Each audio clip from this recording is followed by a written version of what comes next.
வணக்கம் மக்களே. டிவி கேக்கு ஓட் போட்டா மாற்றம் வந்துடும், மண்ணாங்கட்டி வந்துடும் சொல்லிட்டு ஒரு தெருப்பொறுக்கி நாயே ஒரு தாவேக்கா தற்குறி வீடியோ போட்டிருக்கு பாருங்களேன்.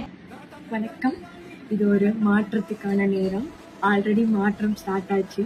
இந்த அளவுக்கு ஹிஸ்டரியில இல்லாத அளவுக்கு சேஞ்சஸ் நடக்குது.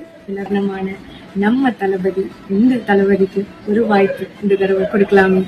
பார்த்தீங்களா, இந்த நாய் போட்ட வீடியோவை நம்பி 2 லட்சம் பேர் இந்த வீடியோவை பார்த்துருக்காங்க, ஃபயர் விட்டுருக்கானுங்க. கடைசியில் இந்த நாயோட வீடியோவை பார்த்தா நான் அப்படியே ஆடி போயிட்டேன், அசந்து போயிட்டேன் பாருங்களேன்.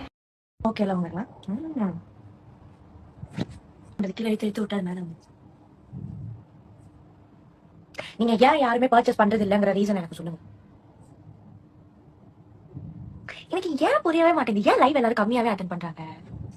என்னவா இருக்கும்? பார்த்தீங்களா எப்படிப்பட்ட ஆளுங்களாம் டிவி கேட்க சப்போர்ட் பண்ணுறாங்கன்னு பார்த்தீங்களா? அடியே தேர்ந்தெடுக்கப்பட்ட திருப்பூரிக்கு நாயே, நீ ஏன் அவுத்து போட்டு லைவ்ல எக்ஸாப்பில் உட்காந்து லைவ்ல காட்டிட்டு இருக்கிற? நீ என்னடி தமிழக அரசோட மாற்றத்தை பற்றி பேசுகிற? அது எப்படி ஒன்றா மாதிரி திருப்பூரிக்கு நாய்ங்க எல்லாம் அந்த டிவி கே கட்சிக்கு சப்போர்ட் பண்ணுறானுங்க கருமத்தை.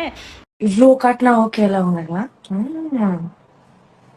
இதில் வேற உங்கள் தலைவன் திருச்சியில் உட்காந்து நாங்கள் என்ன திரைக்கவர்ச்சியில் ஆட்சிக்கு வந்துட்டோம் அப்படின்னு கேட்குறாரு. பின்ன நீ காட்டுறது என்ன ஆகச்சிறந்த அரசியலோ?